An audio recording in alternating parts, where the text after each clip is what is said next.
enforcement agencies. Immigration, federal aviation, Coast Guard, Customs, and the FBI was there as well, agreeing with CIA, told them that we are entering a period where there was a very high probability of a major terrorist attack. In New York, O'Neill was also convinced al-Qaeda had picked a target. But he was, by now, more marginalized than ever at the FBI.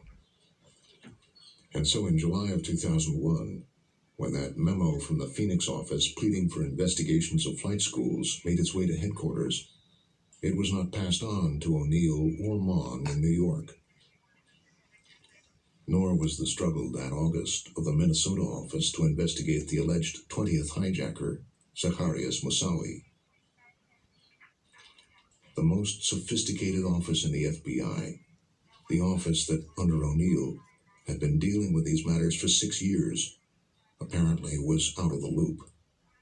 John had heard the alarm bells too, and we used to talk about it, and he knew that there was a lot of noise out there, that there were a lot of warnings, or a lot of red flags, and that it was at a similar level that they were hearing before the millennium, which was an indication that there was something going on.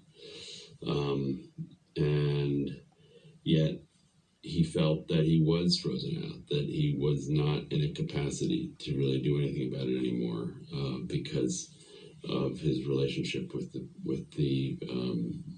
FBI.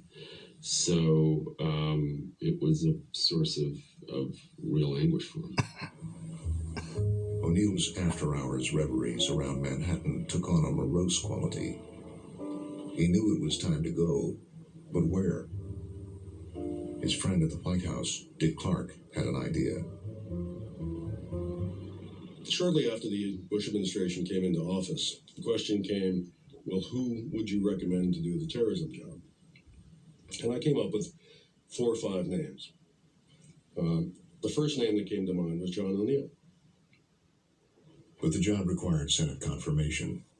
The FBI would have to endorse him. And O'Neill knew better than to believe they would. And then, 13 months after that briefcase incident, with the investigation still open, a well-placed leak to a newspaper made sure his government career was over. The New York Times is now starting to ask questions about that incident, both at the headquarters level and at the New York field office, in spite of sort of Jimmy Kallstrom and others trying to persuade the New York Times that somebody had an agenda here. This was really sort of ill-motivated. It was clear that they were going to run with it. And that was the final nail in John O'Neill's coffin that they were going to use to have him retire. Did he know who did it? He suspected.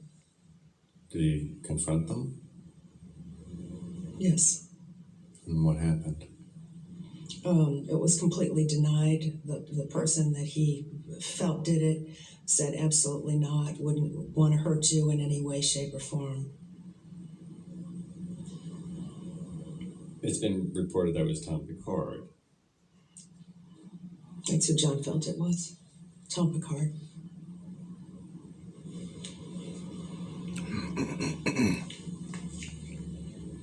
And John really never knew. He was out to get John for a long time. And John never really knew why. At the time, Tom Picard was interim director of the FBI. Now retired, Picard would not agree to an interview with Frontline. He was, however, quoted in Esquire magazine saying, "The briefcase was a big deal. It was not so much that he lost it. He shouldn't have had those materials with him in the first place. Losing the briefcase just added to it. Let's just say it was not John O'Neill's finest hour." I think the cost personally had become so high for John. The New York Times article, the outstanding issue about the missing bag, there had become such a personal cost. And I think he had sustained so many blows. You know, he would say, how many body blows does somebody have to take? I think it had become too much. It was just time for him. He just didn't want to take it anymore. At the end of August 2001, Agent O'Neill ended his 25-year career with the FBI. He was 49 years old. His last day, he calls me. It's probably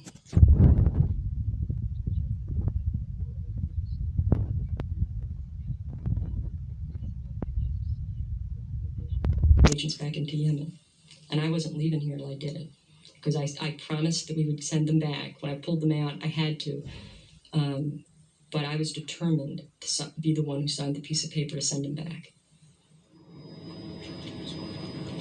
O'Neill needed to make some money. Just being John O'Neill had gotten very expensive. Jimmy Kallstrom and others made some calls. There was one job in particular he was really interested in. It paid $350,000 a year, but it also had a special kind of significance for O'Neill. It was chief of security at those buildings Ramzi Youssef had tried to destroy, the World Trade Center. And I joked with him. I said, "Well, that'll be an easy job. They're not going to bomb that place again." And he said, "Well, actually," he immediately came back and he said, "No, actually, they've always wanted to finish that job. I think they're going to try again." And of course, that's something I'll just never forget.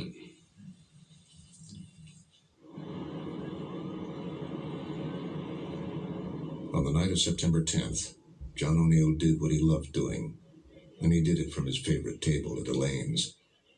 It was classic John. To this day, I can remember John sitting in a chair, looking up at me with that classic John O'Neill smile, saying, "It doesn't get better than this." The talk, of course, turned to bin Laden. He had said to me, "We're due, and we're due for something big." That was just, he said, that some things have happened in Afghanistan. I don't like, the way things are lining up in Afghanistan. And he said, I sense a shift, and I think things are going to happen. And I said, "When?" He said, "I don't know, but soon." And that was just his sense of things. We left about 2:30. John gave me a big bear hug and said, "I'll see you tomorrow." And John went home, and that was the last I saw him.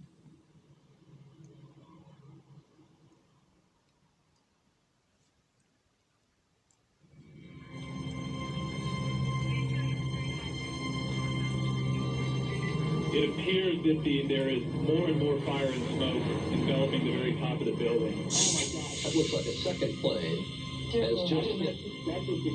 I saw the second plane, and of course by then there's no doubt what the issue is, and I call again and I don't get through and I leave a message. I knew he should have been there by then. And frankly, I'm just concerned as a friend that he's okay. I got on the phone and he says, "Hey babe, it's me." I said, "Are you okay?" He says, "Yeah, I'm fine." He said, "Val, it's horrible. There's body parts everywhere." Said a few other things to one another, and he said, "Okay, I'll call you in a little bit." I said, "Okay." He said, "Look, I'm on my way out now. Have you talked to your mother today?" And I said, "No." He said to me, "Well, give her a call. She's worried about you." And I said, "Okay." He paged me to let me know he was okay. And that was the last contact I had.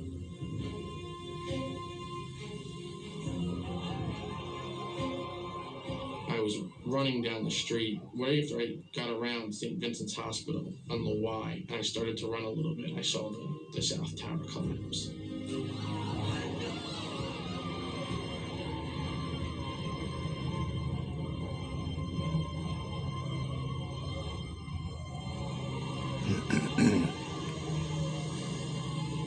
I knew immediately John was dead. I don't know why I knew, I just knew. And I just said, I slumped down into a chair and I said, "Oh my God, John's dead." And everybody said, "Don't say that, don't say that, don't talk like that." But about 2:00 in the afternoon, I said to my assistant, we're just sitting there waiting for him to call. Everyone went back to my office. And he never called.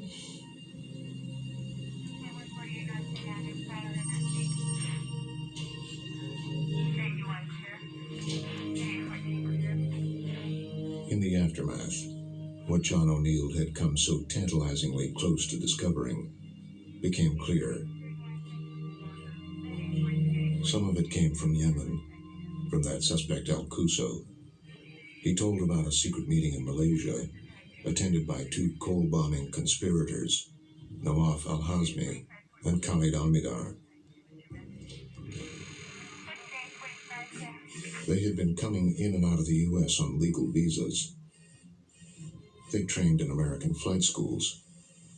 They too had died on September 11th, piloting Flight 77 as it crashed into the Pentagon.